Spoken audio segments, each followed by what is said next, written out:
feedback? I just wanted to add, I think a lot of times we get so focused on the patients too. I think that as healthcare, we need to make sure that we're also taking care of the families and respecting the families, because they're usually a huge part of that patient's life. Yeah. And I think sometimes we focus only on the patient and we forget about the whole family that's there, that's, probably going through just as much grief or as the patient themselves. So we need to definitely care for them as well. That's good. I think sometimes too, when we get really busy, we forget to look at our team, the ones we are actually working with, and realize that, hey, maybe they haven't had a break, or, we need to take care of each other, have each other's backs in that aspect too. Absolutely. Yeah, it's a challenge in healthcare these days too. You hear about provider burnout or caregiver burnout, because they're hard jobs and we need to help each other out. Do you guys think I hit on the right points? Mm-hmm. Okay. I'm open to feedback. As you think about it, if you think, it would be nice to hear about this or that, come track me down. I'm right by the front doors. I'm on the directories. Call me, email me, whatever. So I try and be out and about. Hopefully you'll see me. If you feel like you haven't, just feel free to give me a hard time. Really, I'm glad you're here. I mean, what you guys do and what you're going to be doing, that's what really matters, honestly. You're going to have a lot of that connection with our patients, and kind of shapes who we are and how people feel about us. It just really matters to our community, to our friends and family. So I'm glad you're here. I've enjoyed interacting with you. And anything you need from me, please reach out. Your supervisors are there for you too, and I'm happy to work with them. But really, we're just thrilled you're here. So I think I'm going to do some quick introductions. I'm not sure who's next, but Trish is with HR. Have you guys all worked with Trish some? Yeah, does a great job. Had some good experience here. John and Courtney, is that right? Mm-hmm. Okay. So you're going to do the OT, teach us how to lift safely and all that stuff? Lift safety. Yeah, we do some workplace safety. Okay. Real quick, yeah, just 5 minutes or so. Okay, yeah, they'll do a great job. We have awesome therapists who really do it, and so they'll take good care of you. Anything you need from me, Trish? One row? We're good. Okay, all right. Thanks. My apologies for going long. That's fine. I was telling them, I'm learning. I'm trying to figure this out. That's It's my first time quite flying all solo. right. Okay. See you guys around. Thank you. Thank you. Thanks, Mike. Okay, have fun. Yeah, what? Hi guys, welcome. On behalf of the therapy department, I'm going to talk a little bit about some workplace safety. So mostly ergonomics, lifting safety and whatnot. So a lot of you probably know these things for the most part, but hopefully there's a few things that we can share with you that will keep you safer, happier, longer.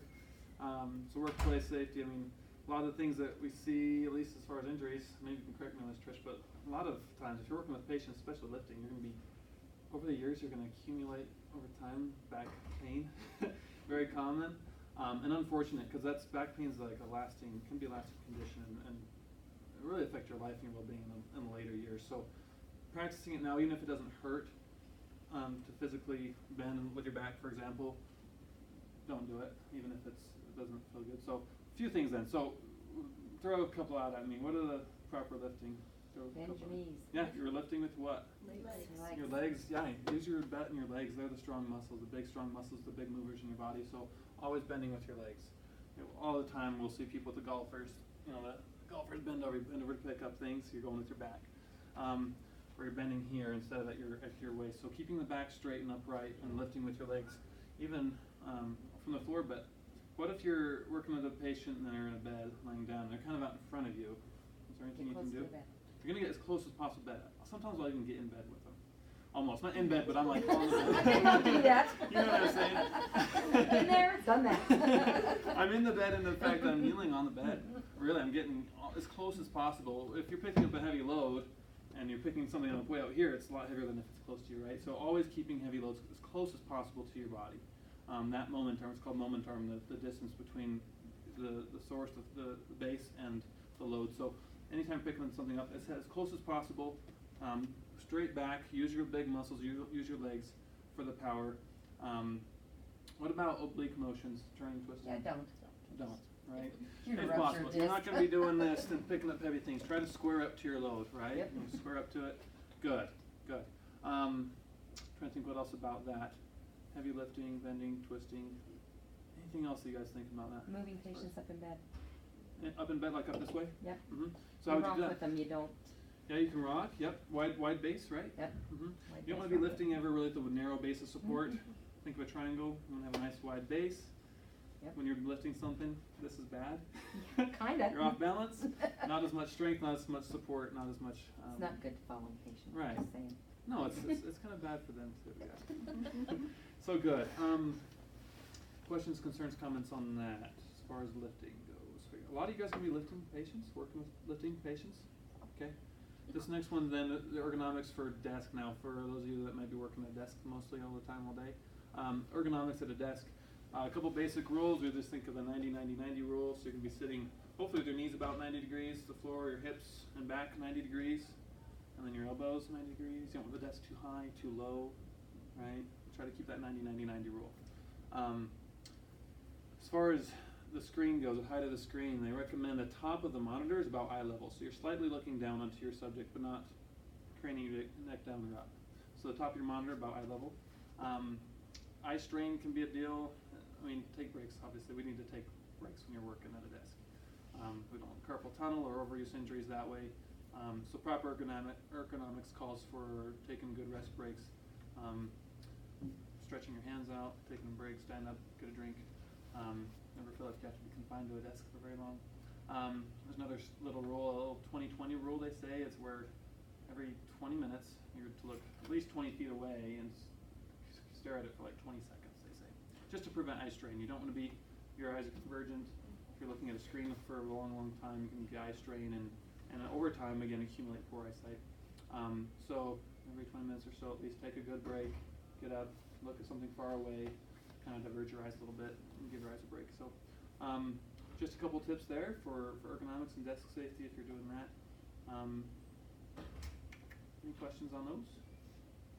Pretty straightforward. Anything else, Trish, that you think didn't cover, need to cover? No, I think that the eye strain is huge. Yeah.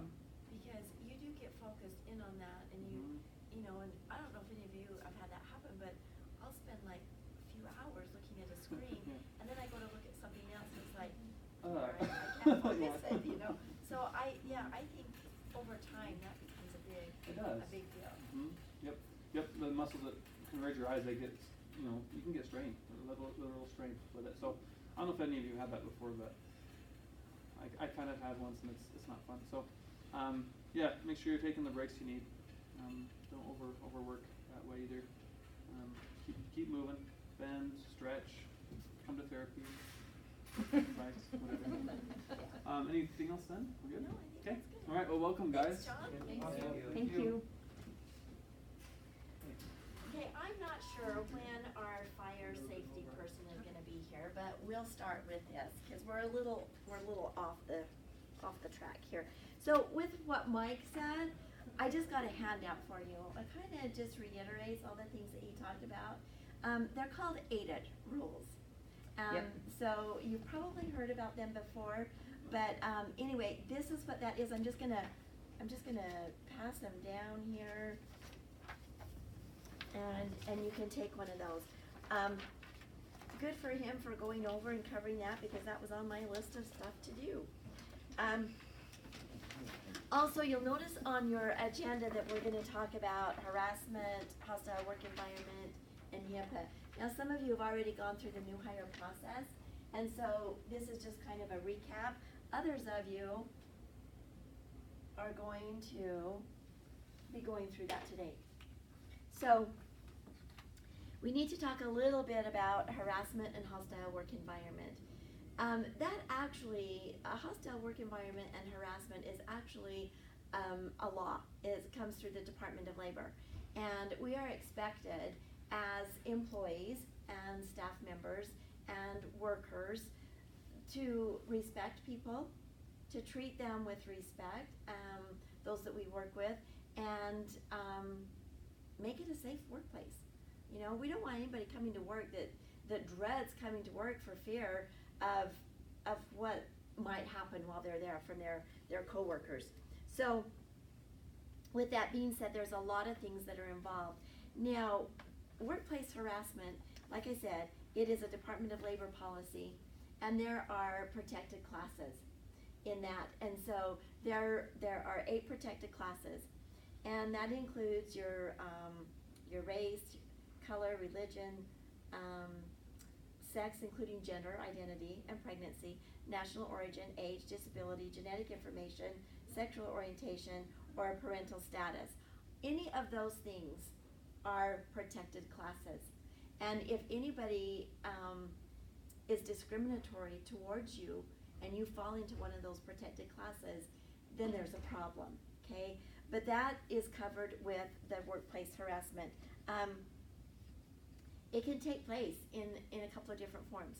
Have any of you ever heard about quid pro quo? Okay, you've probably learned, if you've been in school, you've probably learned about that. Okay, that has to do with this for that, is what the little quote definition is.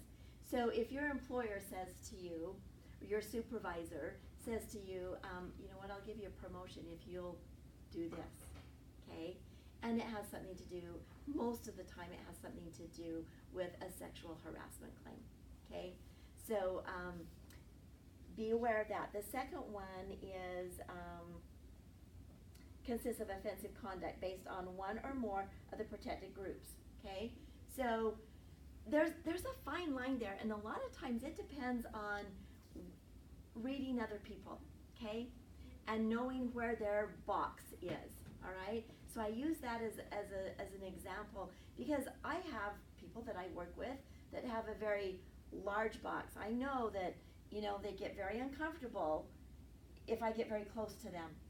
So if you're talking to someone and you find that they're going back like this, that's a signal. You know what? You're getting in my space. You're too close.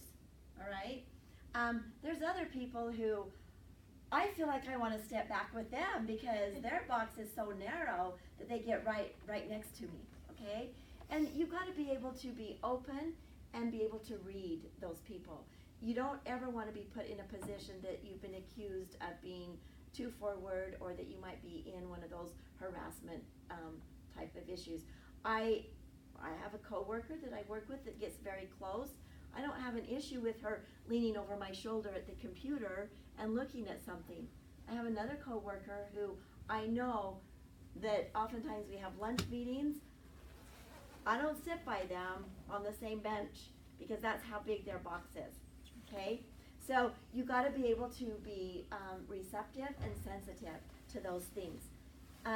Tracy, I'm going to be a little while. Oh, are you? Okay. Yeah, we kind of got out of routine a Okay. little bit. Sounds And good. so I can either stop and have you do it no. now, No. or have you come back like maybe 10 to. Sounds Will great. that be okay? Yeah. All right, thanks. So learning about those, to be able to read people and know where you're safe with them is a big deal, all right? So be very careful. Now, question, if in a sexual harassment claim, do you have to be involved in the issue that happened? No, you don't. You could be, like Kathy said earlier, around the corner. If you hear an off-color joke between two people, it might be okay between those two people, but if you hear it and it's not okay with you, then there's a problem there too. Okay? So you don't have to be directly involved in that. Now, there's a couple of other things about hostile work environment that have become really, really big deals anymore. One of them is bullying. Okay? We hear a lot about cyberbullying. We hear a lot about school bullying. But there's also a lot of workplace bullying. And we don't ever want that to happen. Keep in mind, nobody can fix anything that they don't know is happening. Okay? If that ever happens to you, and heaven forbid that it does, but if it ever does, I need to know about it immediately so that we can put a stop to that, because we are not going to tolerate any bullying. This was really interesting to me. Well, I was looking for some statistics a while back, and one of the topics was bullying. 75% of all workers, on an average, experience some sort of workplace bullying. Is that crazy? I was astounded at that. it was over 50% of that 75% are women. It amazes me that we actually live in a society that is like that.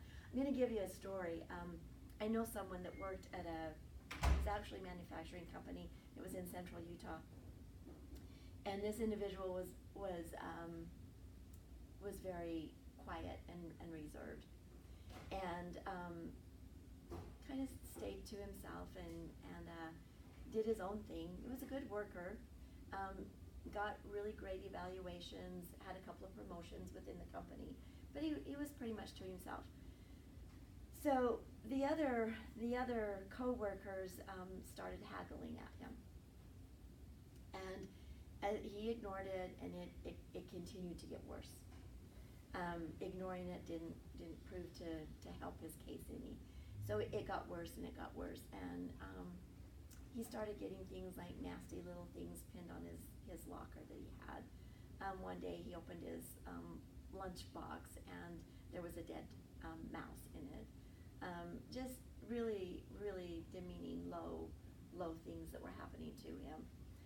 He tried to just carry on, do his job as best as he could, never said anything to management. They worked with chemicals in this company. One day he was in a hard hat area, and he went to put his hard hat on, and immediately he felt a terrible burning sensation running down his face. They had put a form of acid in his helmet, and when he put it on, it of course ran down his face. He lost an eye over it. He also had really bad burns on his face and on his neck. His hair never did grow back. He had splotches where it burnt the follicle and it never grew back. Terrible. I mean, it was absolutely, but the story of that, the reason I tell you that is how small things can lead to big things. So if you ever feel that is happening and somebody is haggling you about something, please don't just ignore it and think it's going to go away. We will not tolerate that, and I need to know about it, okay? So there's some things that I wanted to tell you about the bullying. You know, oftentimes the person that is being bullied, you know, we think about and we hear a lot about on like schoolyard playground bullying is the child that is more submissive, quiet, kind of holds to themselves. That's not the case in a workplace usually. Usually it's the stronger person that gets bullied because someone else is intimidated by them. They're jealous of them. There's intimidation going on, and that's who they target. So don't think that it's always just that weak person that doesn't stand up. Let's see, was there something else? Oftentimes when someone is bullied, it really affects them, and it's not necessarily, most often in a workplace, it's not physical. Most of the time it's emotional, verbal, a psychological type of bullying, and it affects everyone's work. So again, I'm going to reiterate that. Make sure that if that ever happens, that you get with me. The same with any workplace harassment or hostile work environment. We are not going to tolerate that. We can't fix it if we don't know it. So make sure that I am aware of anything that you question. Another type of poison in a workplace is gossip. And I think we've all been accustomed to some sort of gossip. And so, you know, that actually gossip can lead to bullying. Gossip can lead to hostile work environment. Gossip has become a big thing. Many workplaces have put a no gossip policy into place because it does become rampant. As I look back and think about Mike's presentation this morning, and we talked about managing up, that's the opposite of gossiping. So we want to make sure that we always give someone the best benefit of the doubt. If you hear something and you hear gossip going on, I know it happens, and I know it happens everywhere. But what do you think is the best policy to stop gossip? What would you do? Any ideas? Confront the person saying it first. And how would you do that? Just ask them if they know that that's true and tell them that it's probably not a good thing to be saying. Okay. Most of the time, gossip is based on a little bit of truth, but every time it's repeated, the truth gets smaller and smaller and smaller, because after so many times that story's been repeated, it doesn't really seem like a big deal anymore, so we got to make it a bigger deal. Okay? So that's true. The best place, or the best way to do it is say, you know what, I'm not going to participate in that, and make sure before you repeat something that it's truth. Even if it is truth, it can be very hurtful to someone. We all carry baggage. It's just part of the world today. We have a lot of stressors. We have a lot of things that we carry on our plates. And we don't need to feel like we need to worry about someone spreading things about us or repeating something confidential about us.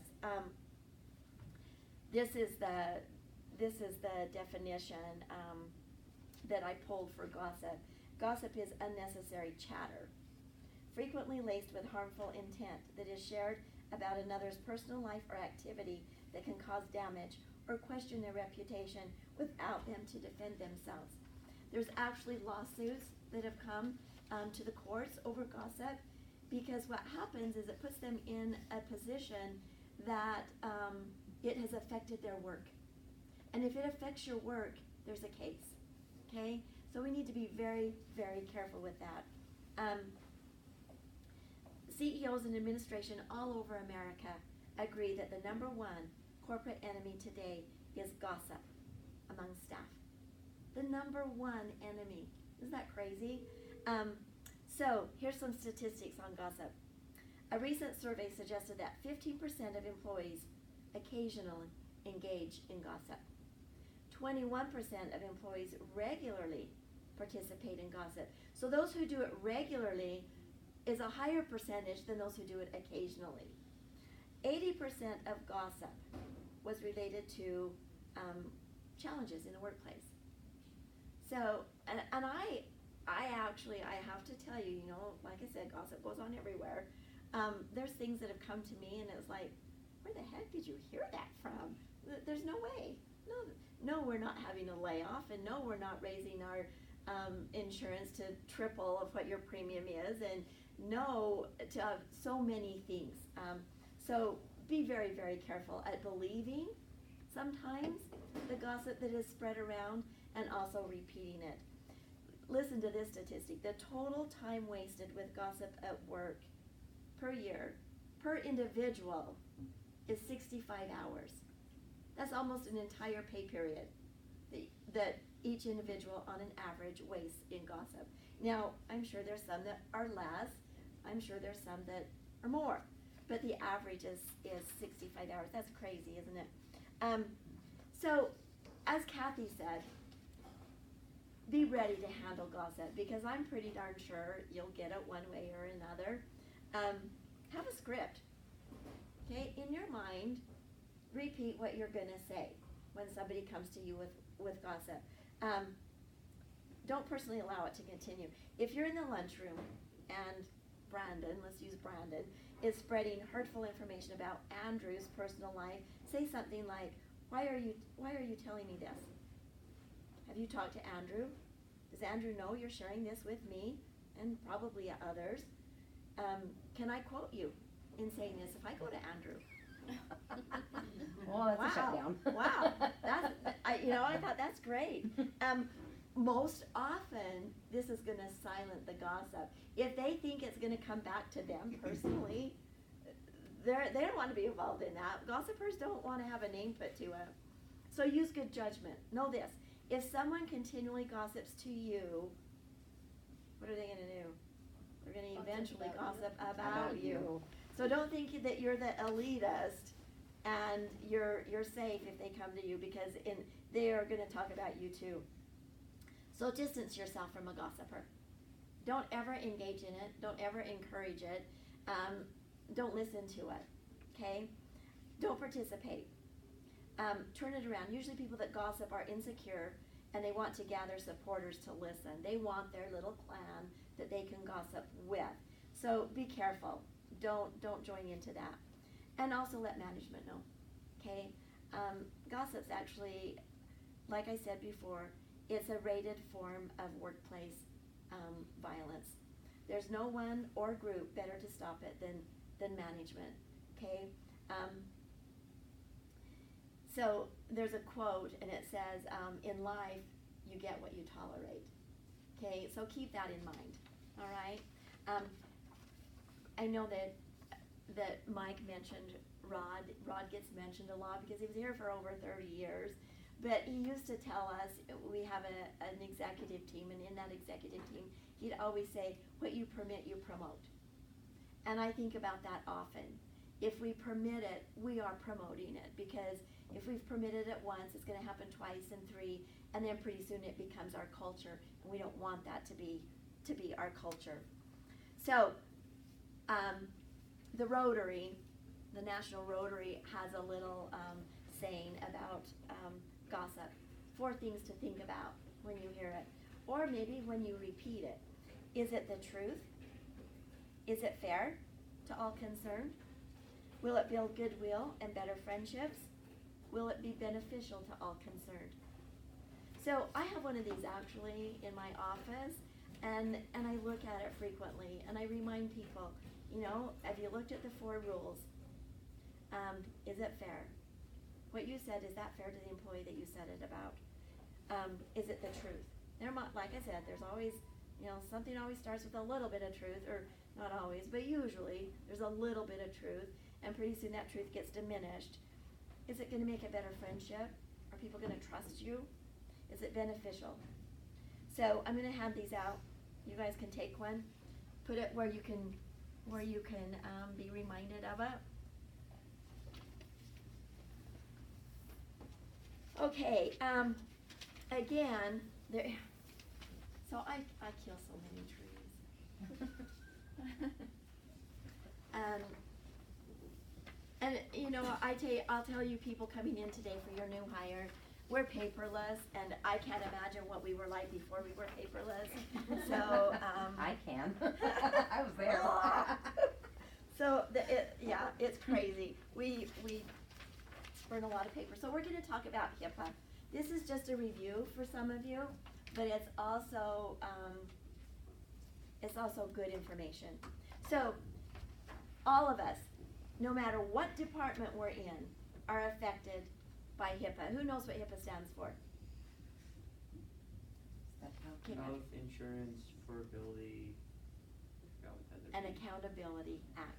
So a lot of people spell it like HIPAA, only with an A, but that's wrong. There's 2 A's at the end, because it's Accountability Act.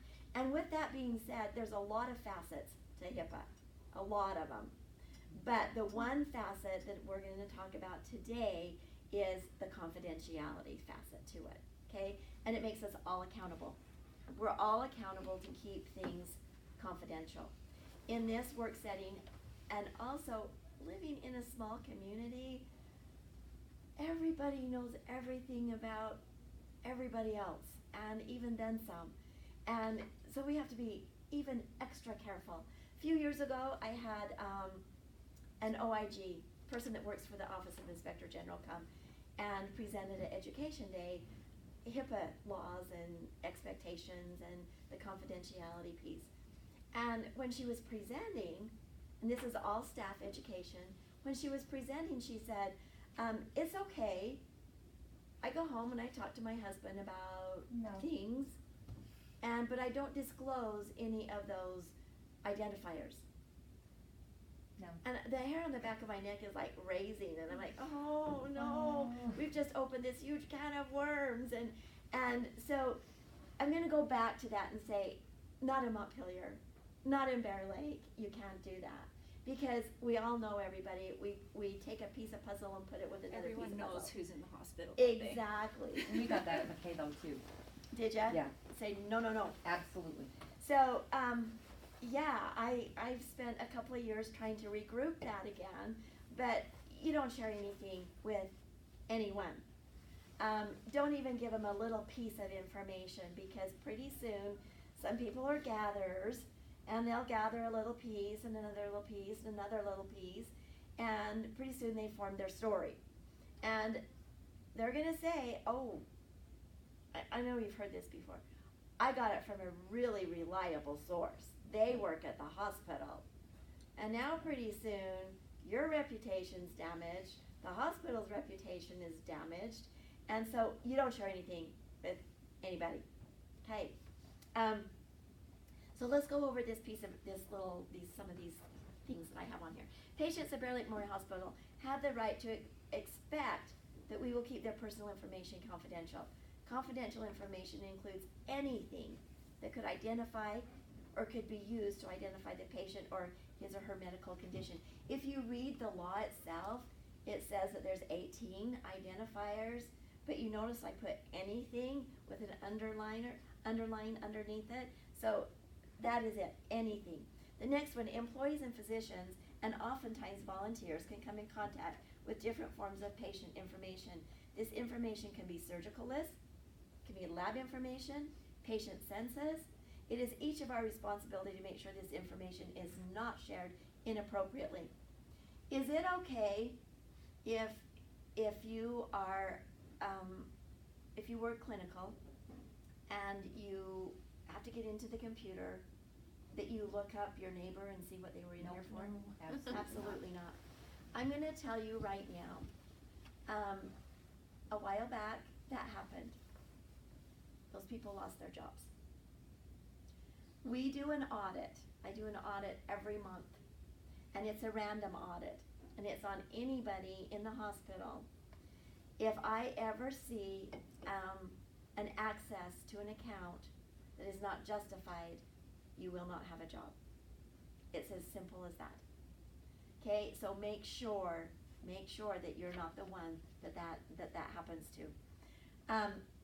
Oftentimes you're going to hear in the hallway, you may be in the hallway walking down the hall, a physician may be talking to a family member. That's confidential, okay? Just because you heard it out in the hall doesn't mean that it's free reign information, okay? Anything that you hear here that concerns, hear, see, witness, that concerns a patient is confidential, okay? Remember, always act on a need to know. That is what our rule basis is. If you need to know it to do your job, then you need to know it. If you don't need to know it to do your job, then it's basically none of our business and we don't need to know it. So if you can say to yourself, I need to know this to do my job, then you're okay. If you say to yourself, I really don't need to know this, then you need to make sure that you don't, okay? As I mentioned, the cafeteria, elevator, hallways, and especially social media are not places to have discussion on a patient's health condition or care. I'm going to tell you this really crazy story. I couldn't believe it, and you're not going to believe it either. Social media is a problem when it comes to confidentiality. I know some people love it. I don't, but some people do, and that's great. I know there's good things that come from it, and there's some good purposes of it. However, that is one reason why we forbid you from carrying your phones with you when you're on shift. They're too tempting, okay, for many reasons. One of them is the social media, all right? If you happen to be taking a picture of a coworker and you've got a resident or a patient behind you or a family of one, you're breaching HIPAA. You cannot do that. There were 5 nurses, and it was in the Midwest. I'm thinking it might have been Michigan. Can't remember the state actually, but I think it was Michigan. They were working in a hospital, and they were new nurses. They were brand new nurses, and they in fact 2 of them were RNs and 3 of them were LPNs. And there was a man that was in the last stages of his life, and they discussed it and had not witnessed it before, and they were taking pictures. And one of them, sadly enough, mentioned the other's names and posted a picture on social media. I'm gonna tell you they're in prison right now. And they've got a very long sentence ahead of them. So, you know, just be careful. Just don't do it. And if you see someone with a phone in their pocket, I'm gonna tell you, it happens. There's those who think the rules don't apply. It'll be in their pocket. You know, remind your supervisor, let your supervisor know, or simply say to them, you know, we're not supposed to be having our phones, and there's a reason, okay? If it continues to be a problem, I need to know about it. The information you may have access to should not be a topic of discussion with family or friends. Remember, again, we live in a small area, and it doesn't take very much information to piece together someone's circumstances. Always remember the minimum necessary standard to all disclosures, except when needed for treatment purposes. Sometimes I tell people, don't talk just to talk. You know, if you've got some information you need to share that information, but then stop, okay? Don't carry on. Always use caution when sending EPHI to anyone. Who knows what EPHI is? It's electronic personal health information. That's correct. So we're all electronic now. Everything we do practically is electronic. But always verify who will be receiving the patient's information and how the information is being used. If it doesn't seem right, what's the golden rule of that? It isn't. Then it isn't, okay? If I always say, if you think it's too good to be true, then it's not true. So when faxing PHI, make sure you always use a cover sheet that contains a disclaimer that BLMH has set in place. Now, is that disclaimer going to protect you in a court of law? No, it's not. But we do it just for keep the good guy good, okay? But if you end up sending a fax off to someone with personal information to someone it shouldn't go to, and that person chooses to share it, guess who's in trouble? We are, okay? So always use the cover sheet just to keep the good, but remember that I always double check the fax number I'm sending it to. Oftentimes I'll call them and say, did you receive this fax, okay? Just do that double check to make sure that you're protecting yourself. When sending ePHI to a verified source, always make sure it is encrypted. Text cannot be encrypted, so therefore PHI cannot be sent through text messaging. So make sure, we do have a protected, it's called Tiger Connect, that I think the nurses have access to, and the physicians have access to, and you will be getting set up on that, okay, so that you can share that the texting information. On the, I was going to tell you something. Oh, the encrypt. We have to buy so many licenses for the encryption. So not everybody has that ability to encrypt. So I always say to you, if you need to send something with an encryption, make sure you check with Nate and that you send it under a license, okay? Because we do have to pay for every encryption license that we have, okay? Make sure you protect your passwords. If you share your password with someone and they get into an account that they shouldn't be in, there's no way of proving that it was that other someone. So it's going to be you that's going to be held accountable. Don't share your passwords, okay? If someone asks you to get onto someone else's password, you tell them no, okay? I don't want to be on your password. I don't want you to be on mine. You know, make sure that you hold them near and dear, that you don't share. If you think someone has tampered with your password, get with IT so that they can get your password changed and get that resolved, and we can check into it. Violations can have a lot of consequences. There's personal civil penalties up to $25,000 per person, and criminal penalties up to $250,000 or 10 years in prison. And you're never going to practice in healthcare again. Okay, so make sure that you take that really seriously. Okay, also on the back sheet of that is your personal AIDIT. Okay, these are things that you can kind of track. If you really want to work on your AIDIT and your customer service, this is like a personal worksheet that you can use. And it kind of goes through the steps of acknowledging, show a positive attitude. As I've told some of you, and some of you will learn today, maybe I won't repeat it, maybe I will, I might forget I told you. But by Friday, 5 o'clock on Friday, I'm spent. I'm like truly spent.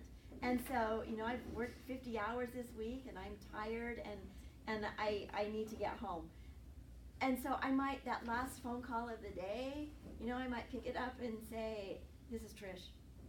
Not thinking that, that didn't come across very good. I'm thinking, I'm just really tired and I want to be done today. So, but I put a smiley face on my phone, because if I answer with a smile, I sound completely different, okay? When I talk with a smile, it's completely different than when I don't.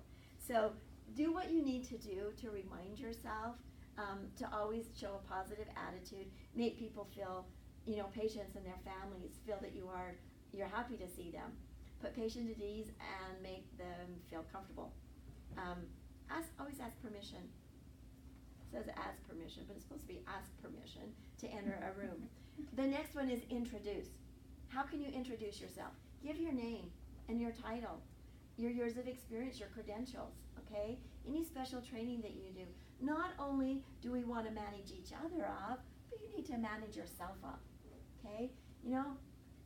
I've been a nurse for 25 years, and I'm here to help you, and I've got experience in this, and so let them know. It makes that patient feel a lot more comfortable and at ease.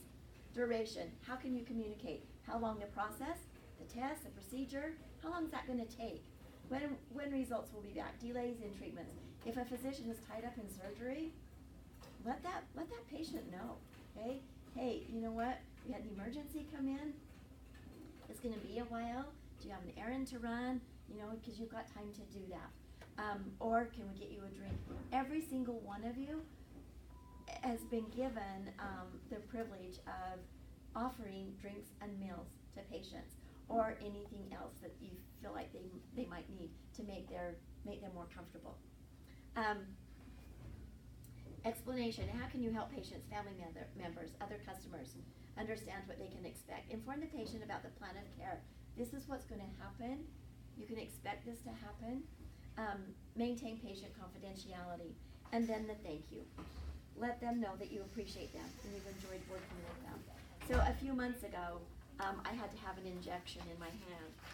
And so I put it off and I put it off.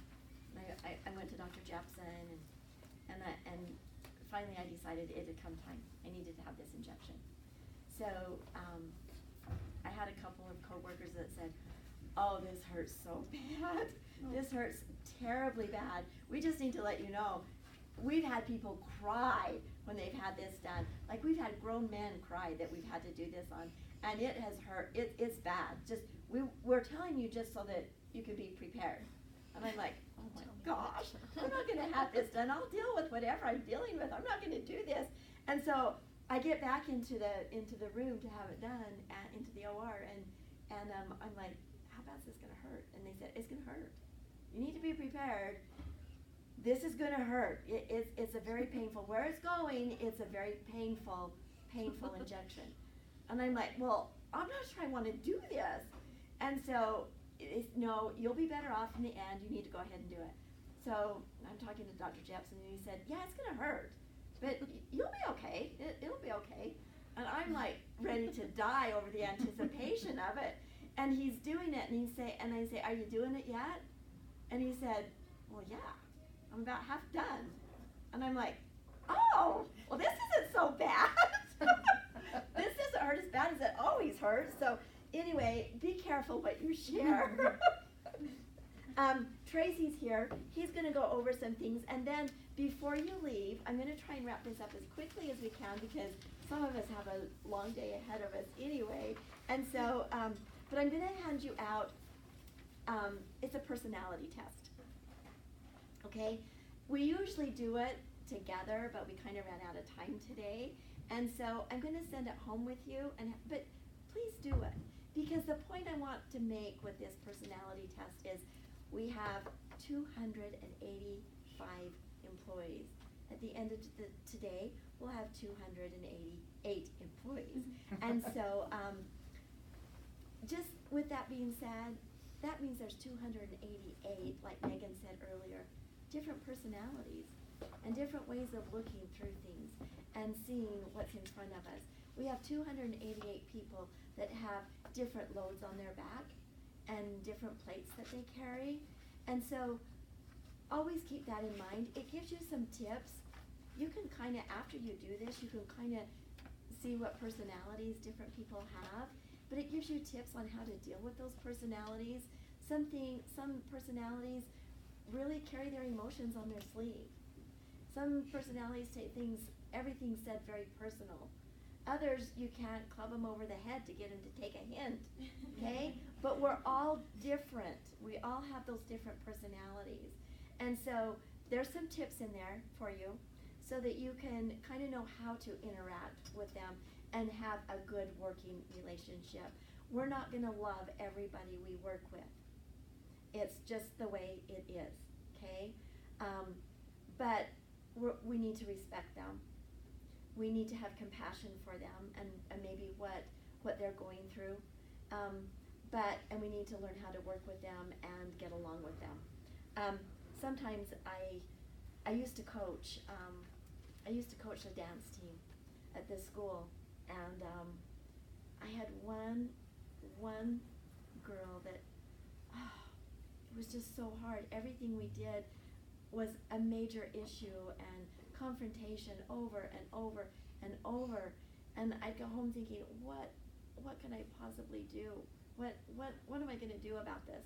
And I worked really hard at it. And I came away with the feeling that sometimes the people that are the hardest to love, we end up loving the most in the end, because we really have to work at it.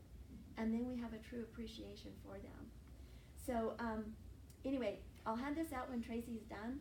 And before Tracy starts though, does anybody need to take a break? Did you all get, there's a lot of food back there. And it's going to go to my building, and you know what happens if it goes to my building? You're going to eat it. I'm going to eat it.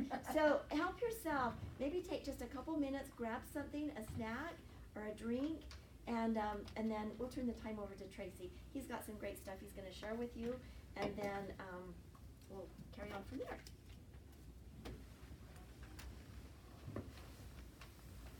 How's it going? Good. It's cold in the basement. It's cold in the basement.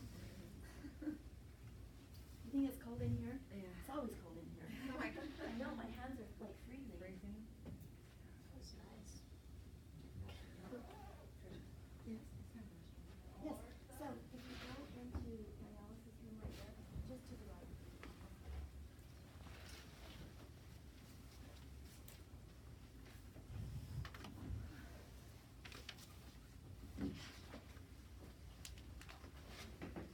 So you're gonna be an RD.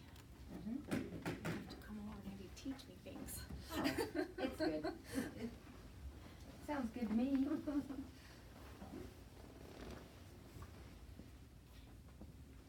Have you worked in OB before? Is this? I have, but I haven't really done delivery a whole lot. I've done, well, Yeah, 'cause back it is in such a the day I specialty. helped with it, but yeah. Mhm. But when I was at McKay, I did postpartum and antenatals and all kinds of Nice. fun stuff. TLC, everybody's Cool. like, what's that? Transitional level care Mhm. for babies. My It's part of the daughter-in-law mission. does NICU. She loves it. That's what I want to do, but I have a lot more school still for that. Someday. I don't NICU get can be sick a of- little I don't get intimidating and sick it of can be a school little first. scary. That's what she said. She said. Well, there's- everything's different. Everything you spend Right, all your so time true. learning does not apply. Oh, no. to Oh, no. True. No, no. And you Everything's have, different. you know, this Should've redone big that. person to this itty bitty Yeah. person. Yeah. It's like, All the numbers are different. Everything's different. oh yeah. Well, she says it can be great satisfaction, but it can be very difficult. So Yes, they can. you see success stories, and then Yep, you see the opposite end of that. I told my family I wanted to work at Primary Children's, but none of them want to go to Salt Lake, so. Can't say I blame them. I don't love Salt Lake. I don't think I could rip them all out of school, but that's where I want to work. Primary Children's Or is a St. tough place Jude's. too. But maybe someday.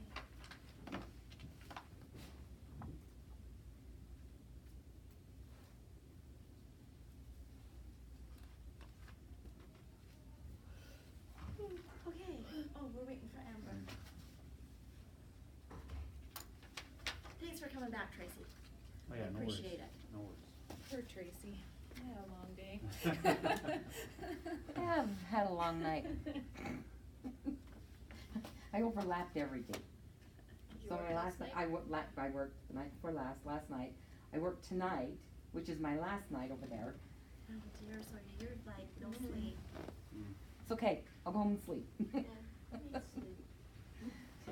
Sleep's overrated, don't you know? I don't think so. I don't either, to be honest with you. It's just there to mock you. It's funny, cause there's another nurse that's leaving over there too, and she, like, started looking a long time before I did, and she was working up towards it. I never said anything when I started looking, I was just like, let's see how this goes. So I didn't say a whole lot, and then all of a sudden it's like, are you leaving us? Yeah. No! Yeah. See those road conditions out there? I'm leaving. That's fine. No kidding. Sorry about your luck, but I'm going home. But yeah. Tracy, why don't you go ahead and start? Yep. She's on her way. Sounds good. I'd just like to introduce myself. I'm Tracy Park. I am the foundation director here at the hospital, and I'll talk a little bit about that in just a minute, but I'm also our public relations director. And with that comes some responsibilities for our emergency and disaster preparedness here at our facility. And so I passed around a quick reference guide that we'll just go through for just a minute. Did you all go through orientation and receive some disaster preparedness training in orientation? In which facility? In the B building online. Did you see anything about that yet? Not yet. I All right, did. we'll go through this and hopefully it'll be some valuable information. And we want it to be something that you're aware of and that you keep with you. But more importantly, when you go back to your individual areas, where you work at, I'll probably say this multiple times. Look for the exits, look for the extinguishers, look for the emergency preparedness type of things in your specific area. Anybody over at the Manor? Okay, so we have somebody over at the Manor. Nurses I see, we have some nursing staff. Where else? I know Patrick, you're in IT. Home So health. you're here in the basement. Where's that? Home health. Home health. Amber, where are you at? Counseling services. In counseling services. So we're kind of spread all over the place, and that's okay. That's good. We have a great organization, and we just want you to feel prepared. We want you. So if you've been working in your area and you've been there and you have any questions, I'd be happy to help you with that and answer whatever I can. This quick reference guide goes over some of our policies on how to be prepared. And if you look just inside the first, there's some numbers just inside. You can contact me. My extension is 4450. If you have an emergency, if you see an emergency, whether it's day or night, and you're not sure who to contact, go ahead and contact me. I think my cell phone's on there as well, 360-9164. Also, the number for Mike is here, so you have his number. We want you to feel like you can contact us if you feel like there's an emergency. Some of the emergencies we'll talk about here as we go through this, but again, this is just, we want you to feel and understand that we do have plans for emergencies and taking care of different incidents that may come up. One thing I like to point out in the introduction here is to be prepared at home. Also, a good healthcare worker is also needed during disasters and during emergencies. So the more prepared that you can become at home, the better and more the assistance that you can give to our organization to help during an emergency, during a disaster. We don't want you to think your families and your homes aren't important. I received some training from an individual. He was a county manager in Alabama, And in his county, he said that they have more tornadoes happen every year than any other county in the United States.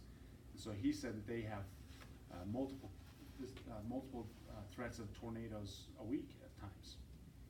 But he also always would say to us, it was me and mine, and then you and yours, and then them and theirs. And what he meant by that is that first, when they knew there was a tornado, he'd tell his people, you go home and take care of you and yours. Get prepared. And then come back so that we can prepare and protect them and theirs. And so, kind of the same philosophy. I encourage you to be prepared at home.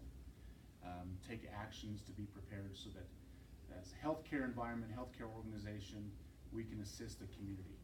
We have a lot of people that rely upon us to take care of their loved ones. And so we will do that, and we want you to have the peace of mind that your family's okay if you're called to come in and help us here. So, where are the exits? Remember, if you're in the basement here, know where your exits are. There's exit signs like this map right back here. There's different maps in all the different facilities.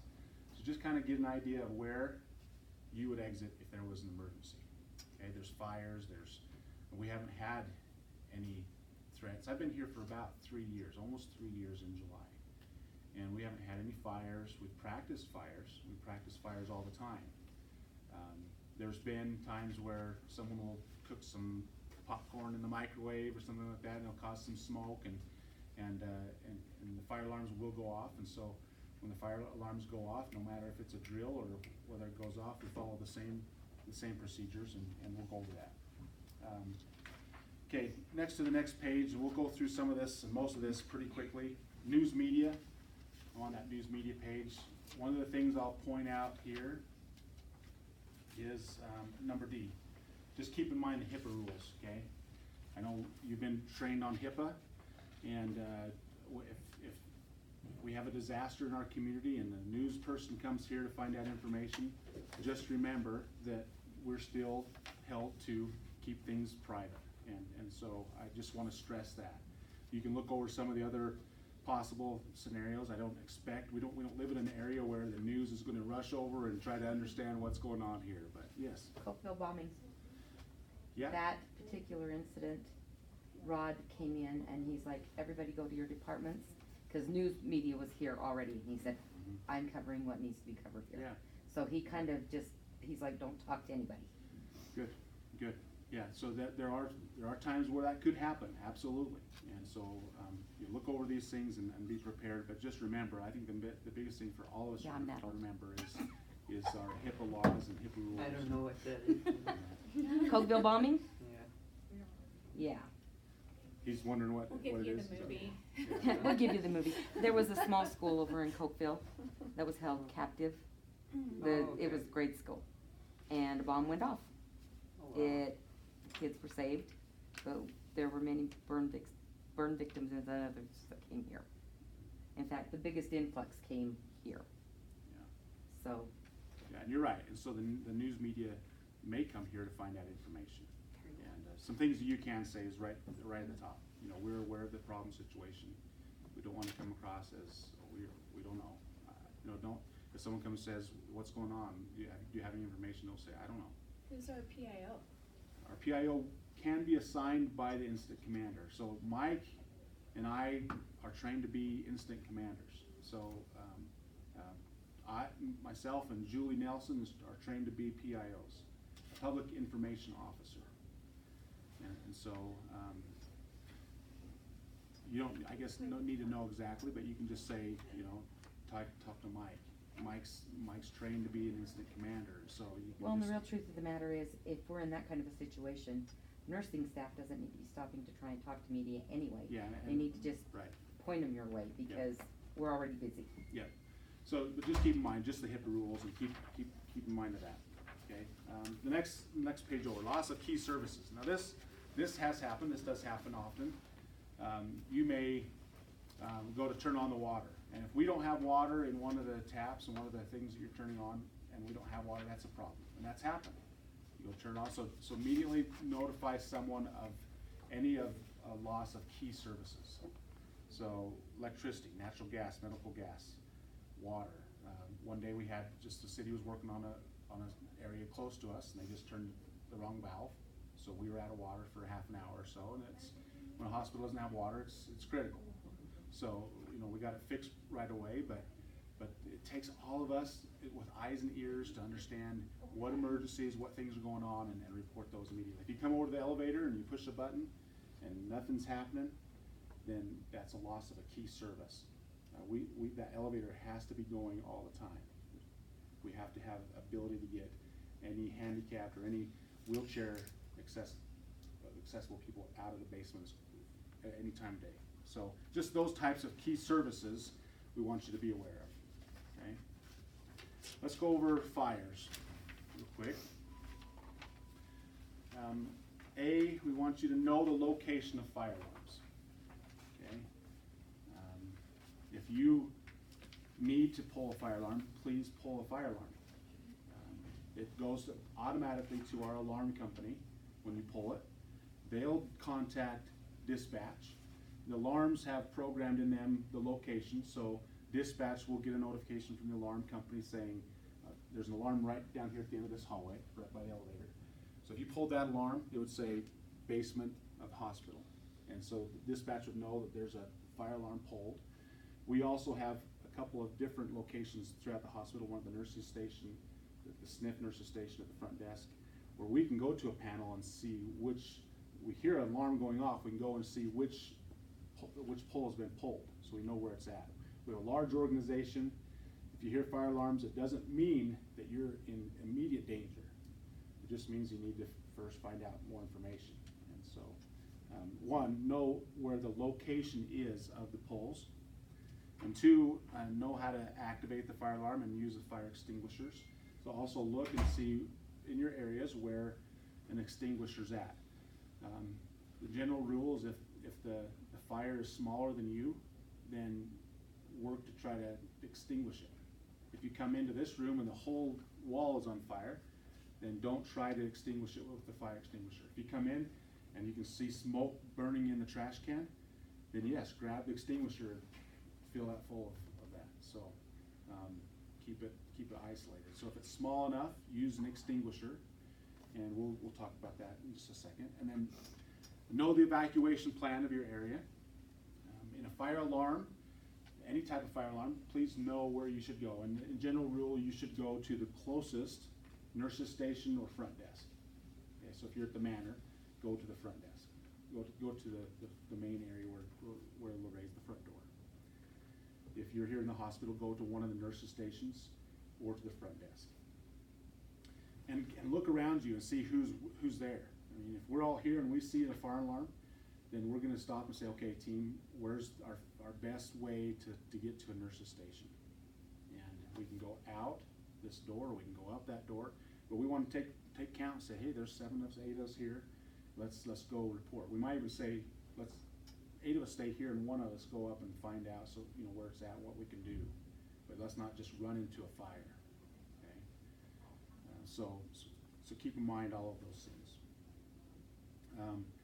So we know the evacuation routes, the ways to get out of the building. So let's go over the acronym RACE. RACE is an acronym for R is rescue.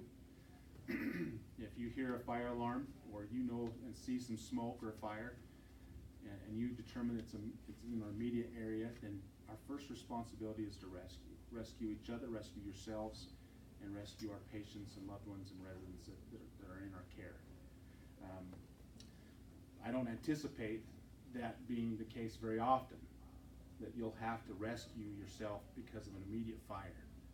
If we have a fire, then it's likely maybe in the laundry or maybe in the kitchen or those areas. It's not very likely it'll be in the immediate areas where we're working at. Some of you work in those areas, I understand, but so keep that in mind. Even though R is rescue and it's first, we're not asking you that if you hear a fire alarm, you just run and try to find out where you can rescue people. It's talking about rescuing yourself in that immediate area. A is alarm. Pull the closest alarm and announce using the overhead code red and give the location of the fire or smoke. have to pull the alarm? Yes, the alarms are going to go off. And then, like I said, the dispatch will notify the front desk, and they can make an announcement. You can make an announcement. The problem with our announcement system right then is those alarms are blaring. Throughout the whole hospital, it's just going to be blaring. And so again, if we can't get an announcement out, send a representative to one of the nurses' stations, get more information, come back and relay information. Sometimes it may require an evacuation to a safe spot. C is contained by turning off oxygen flow meter and remove shut-off portable tanks. If you are in an area that has a shut-off valve in it, I'd go ask your department head to give you some instruction and training on where those shut-off valves are. They're located in the hospital, in the manor, or in the SNF, and there are gas shutoffs. And so please go and find out from your department head where those shutoffs are and what to do. But you can close doors and windows. If we were going to evacuate this room, when we left, we'd close the door, and that just prevents less oxygen moving, and this area being a little bit more safe. So just remember, shut doors and shut windows. And then finally, E. The E is for extinguish. If the fire is small and it's safe to do so, get to the nearest fire extinguisher and use it. And so I'm going to give you another acronym for using an extinguisher, and that's PASS. You guys heard that before? So P is for pull the trigger, or pull the pin. Pull the safety pin out. Now you're able to squeeze the nozzle. But before you squeeze it, you want to aim. So the A is the aim. And on aiming, you guys have probably been taught this before and you teach others, but you aim it at the base of the fire, not at the flames of the fire, but at the base. So P is for pull the pin, A is for aim the nozzle at the base, and then squeeze the trigger handle is the first S, and then sweep from side to side is the last S. So that's how you use the fire extinguisher. If you're caught in smoke, then drop your hands and knees and crawl. Okay, just some basic things.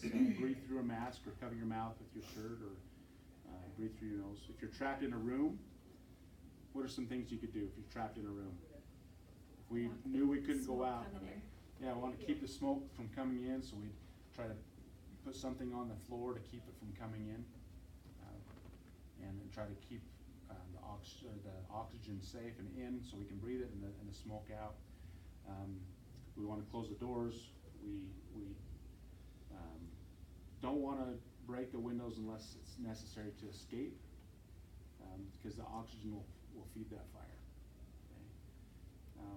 Listen for instructions over the overheads, and also you can call my desk, call the front desk. You can call 911. On our phone systems, you don't have to dial 9 to get out. If you just dial 911, it goes right out. Otherwise, yes, to call a local number, you do have to dial 9 first, but to dial 911, you can just dial 911. It'll go right to the emergency dispatcher. So, any questions on code red on fire? Questions on using an extinguisher? Okay. We won't go through all of these in details. The next one is earthquake. Earthquakes, we have received a lot of earthquake threats, right? Remember a year ago or so, we had over 1,000 earthquakes and tremors. And so I'll just point out, upon detection of a shock, just remain in place. Don't say, oh, earthquake, and start to run out. Just kind of evaluate what's happening. Okay, you'll start to possibly see, and we haven't seen this with these latest tremors. We haven't seen things fall off the walls and stuff, but you want to be careful not to go stand or be near something that could fall. So where would that be? Where would be the best place to be at in an earthquake? If we were in this room, per se. Yeah, probably in the middle of the room, maybe underneath a table. Get to where if something falls in off the walls or falls Next in. to the table, not under it. Next to the Triangle table. of safety. Triangle of safety. Thank you. You must be a mom. Oh, my dad's a fire chief. Your dad's a fire chief. And there's that one. Triangle of safety. So we want to get to a place where we know that things aren't going to crash onto us, but like you said, next to something so that it hits it and bounces, and we have that safety spot. again, we're at times caring for patients and residents, and so we want to look around and we want to see what we can do to take care of them too. Okay, so not just protecting ourselves, but protecting them as well. Check for fire hazards. Don't attempt to lead or any patients out of the hospital without being directed to evacuate them out of the hospital. Be prepared for aftershocks, and wait for more instructions. Okay, there may be overhead instructions telling us what happened and where to go and what to do and where help is needed. So be aware and be ready for that. All right.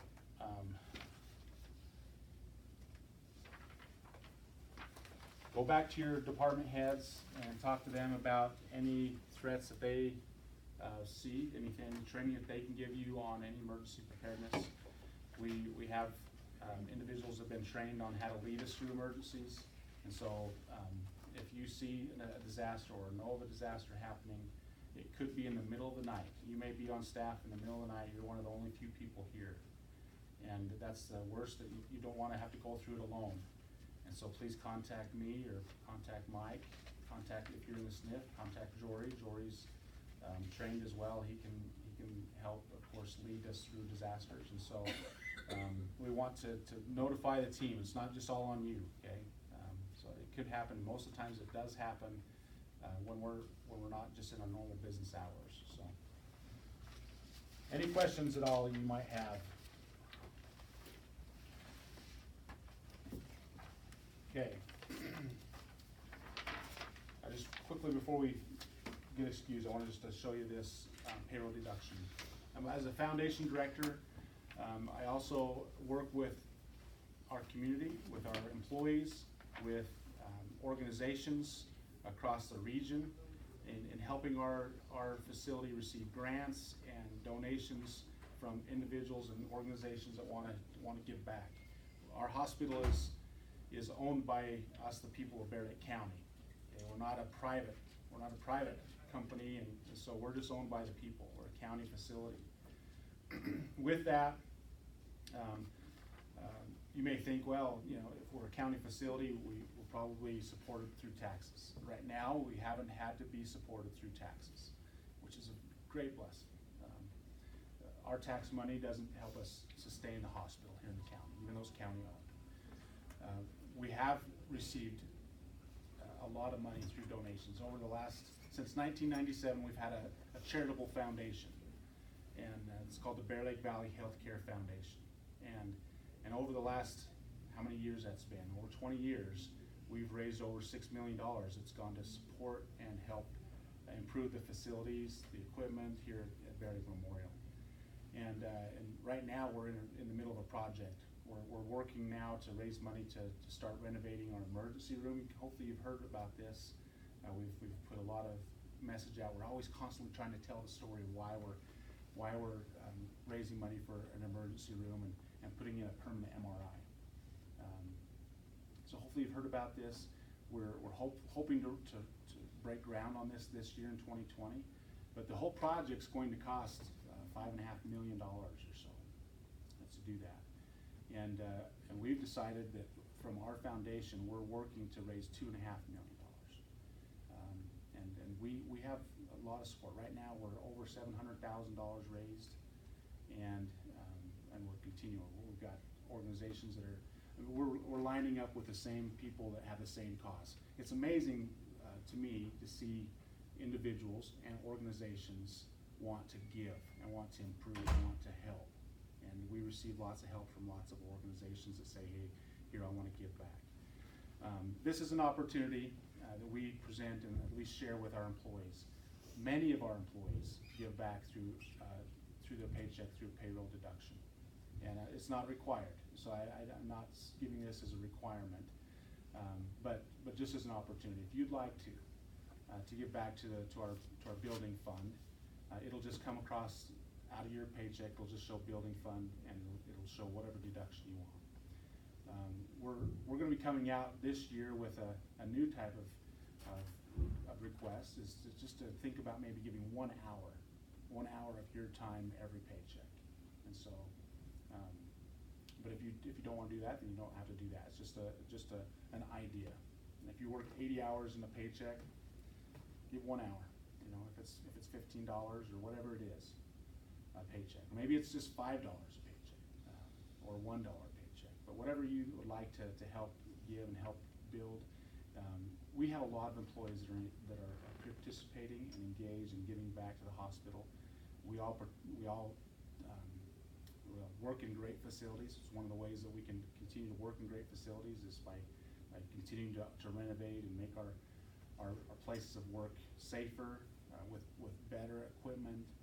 And one of the reasons why we're building onto the emergency room. I don't know how many of you haven't been to the emergency room or a loved one been to the emergency room, but I bet in our lifetimes it'll affect us all. That we'll at some point go to the emergency room. So one, it's a place that affects us all. And two, if you come to the emergency room right now, our waiting rooms are right out in the middle of the hallway. So you can, and we have a hallway going right through the 2 emergency rooms that we have. And sometimes that can be not as private as we'd like to be. I remember an instance when I have an office just underneath the family care clinic. So I was coming into the hospital one day, and I walked in, and there was a family there that was grieving over one of their family members that had lost their lives, and they were grieving. And I walked right into that, and I was like, "Oh my goodness, I'm so sorry." And we'd love to have a place and a facility where they could grieve, where they could be a little more private, and that's just one instance. Our employees need to feel safer. Our new facility, our new emergency room will have swipe-in, so that our employees will swipe in and out, and you'll go in and you'll be secure, and you don't have to. Sometimes there's threats in our emergency rooms to our employees. We want it to be safer for our employees. So all of these reasons, we want you to know that we're always looking to make improvements, both with facilities and with equipment, and we could use your help. So consider this. Fill this out if you'd like. You just put your name, when you'd like the donations to start. You can stop it at any time, and the amount that you'd like to start, and then just give that back to HR, and they'll start that out of your paycheck whenever you say and how much you want to do it. So, any questions on that at all? Okay. Well, thanks so much. That's all I have for today. I know you guys went a little bit long from 11 o'clock. Thanks for being troopers, and if you see me around, say hi. Yeah, I like to get to know everybody and enjoy knowing you. So as you're around, we want you to feel welcome as part of our team. And so please say hi and let us know who you are. So thanks a lot, everybody. Thanks, Tracy. Okay, I'm gonna just quick hand these out, and then you're good to go. Those that I am meeting with, I'm gonna give you a 30-minute break, okay? So that you can go to the restroom, check on things that you need to check on. So meet me back at my office at noon. And Megan, you're good to go on that other that we talked about earlier, because we did another background check. Oh, okay. So you won't need to do that. Okay. All right. Thanks, everybody. Thanks. Sorry we went long. And welcome. Thank you.